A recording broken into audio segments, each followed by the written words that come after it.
Você já ouviu falar que guerra entre Israel e Irã é o cumprimento de uma antiga profecia? Certamente, ainda mais neste contexto que nós estamos vivenciando, que culminou dos fortes ataques covardes de Israel ao Irã. Você também já deve ter ouvido em algum púlpito ou no seminário de teologia que o nome Gog e Magog se refere ao Irã atual, país estabelecido no Oriente Médio e, inclusive, em guerra supostamente como inimigo crucial e destruidor do dito povo de Deus.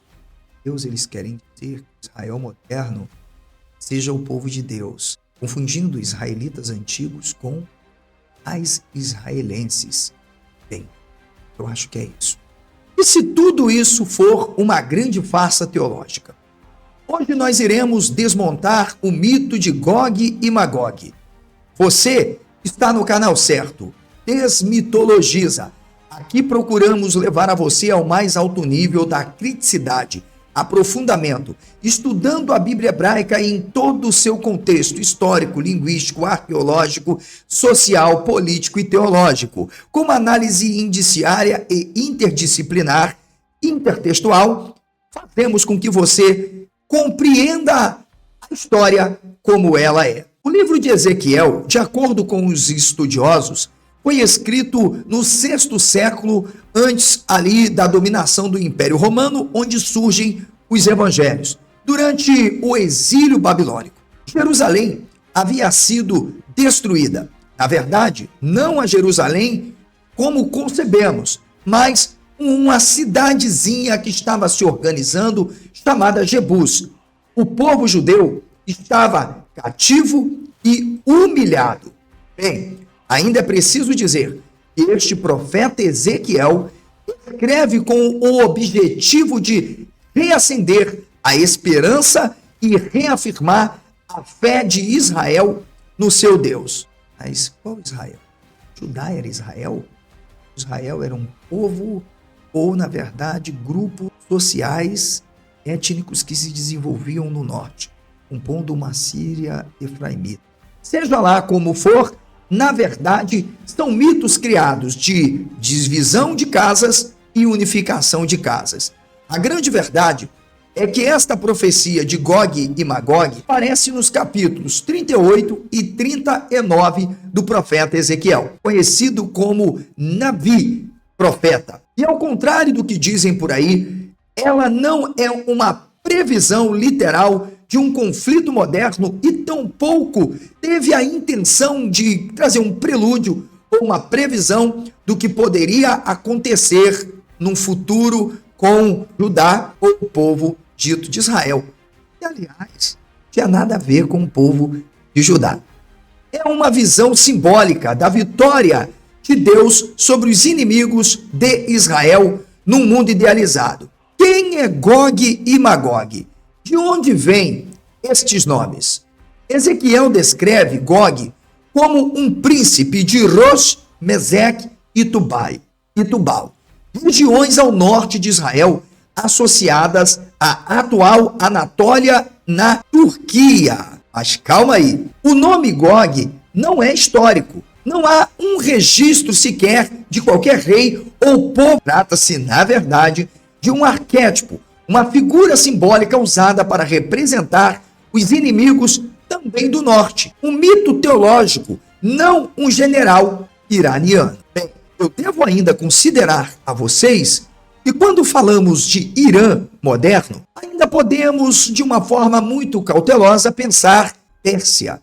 Justamente, inclusive, o rei Ciro, aquele que, na verdade, deu poderes ao povo de Judá retornar para iniciar um projeto de administração e até de tomada e controle dessas regiões, chegando até o norte ali em Samaria. Veja que a Pérsia é citada em Ezequiel 38:5, mas ela é apenas uma entre várias nações. Put, Gomer, Togarma. O objetivo não é apontar para um país específico, mas para uma coalizão simbólica que representa todo o mal e se volta contra Israel Norte. Nos dias de hoje, muitos grupos evangélicos, protestantes, católicos, sionistas, aqueles que frequentaram seminários convencionais ou mesmo não convencionais, mas que se debruçam para este livro chamado Bíblia Sagrada, ou Tanar, que não é a Bíblia dos cristãos, porque lá é a Septuaginta, com mais e diversos acréscimos de livros. Sim, eles tentam justificar alianças políticas, guerras e invasões, dizendo que tudo está profetizado. A ignorância profunda. Não importa se são pastores, teólogos ou mesmo especialistas. Afirmar algo disso é uma tonteria. Afinal, como eles leem a Bíblia? Pois bem, mas isso é mais do que uma exegese. Na verdade, é ignorância. A profecia não tem cronologia exata. Primeiro, não fala de Israel como um Estado moderno, até porque o chamado Israel era uma integração de grupos sociais nômades que se concentrava na região da Síria Efraimita. Portanto, não dá para pensar assim, né, gente? Não dá. Aí pega mal. A profecia não tem, como eu disse, qualquer relação com o atual Irã. Como eu disse, nem aponta para o Irã como Gog nos dias atuais. Essa leitura, ela não só é anacrônica, ela é absurda e esdrúxula. Na verdade, rabinos, Denorex, ou da Shopee, ou mesmo aqueles que se judaizam acreditando que a Tanar é de fato o livro por excelência para a revelação de um Deus universal. O objetivo de Ezequiel era unicamente teológico e não geopolítico. Ele queria mostrar que, apesar do exílio, Deus ainda era soberano. E todos os inimigos simbólicos seriam derrotados e o povo restaurado. O que nós temos, então, é uma visão mística apocalíptica, não um mapa de guerra. Transformar isso em um argumento político ou justificativa para bombardeios é uma farsa. Usar a Bíblia como Benjamin Netanyahu utilizou e vem utilizando, inclusive a Torá, para dizer que aquela terra ou a Palestina pertencia a Israel, bem, se bem que a gente pode dizer, mas qual Israel? Judá? Não, Israel Norte. Pois, na verdade, Filistim, Edomitas, Cananeus, entre outros, faziam parte dessa estrutura, podemos chamar demográfica regional, que concentrava-se justamente ali na região. E Judá não tinha nada a ver com Israel. Aliás, nunca teve. Portanto, Gog e Magog não são o Irã.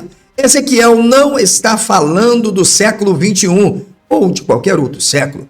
Essa interpretação literalista serve mais com interesses políticos do presente do que a verdade do passado. Não permita que essas narrativas te amedrontem e faça com que você acredite realmente em coisas sobrenaturais e metafísicas, como se tudo isto que está acontecendo tivesse sido previsto por um livro sagrado. Nas últimas décadas, especialmente entre os grupos cristãos, nós temos lidado justamente com esta narrativa. Contudo, uma análise exegética profunda, histórica e crítica nos levou aqui a desmontar em tão poucos minutos esta narrativa. Ela não apenas carece de fundamentos sólidos, mas revela, na verdade, uma farsa teológica construída para fins ideológicos contemporâneos. Então, vem comigo para você entender de fato o contexto.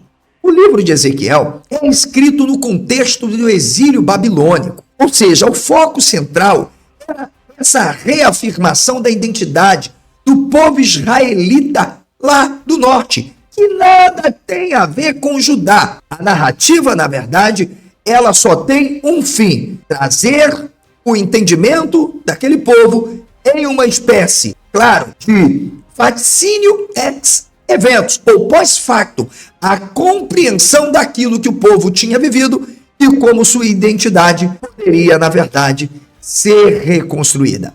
Ou seja, o que nós temos é uma composição literária, uma paródia mítica e muito mais, apenas com um fim específico. Embora o profeta Ezequiel use uma linguagem apocalíptica, ela deve ser entendida dentro do gênero profético apocalíptico hebraico. Ou seja, entender o uso das imagens cósmicas hiperbólicas que expressam mais do que julgamento divino, expressam a esperança futura. Não há nenhuma menção direta a qualquer Messias, a vinda do fim do mundo. Não há uma escatologia cristã, ainda mais cristã. Ai, ai, ai. Purificação de Israel e a manifestação da glória de Deus. Enfim, não como um Armagedon universal. Você acredita realmente que Gog e Magog sejam o Irã? Ou, na verdade, não passa de leituras mítico-poéticas, ficções literárias para representar os dilemas vividos por dois grupos sociais distintos?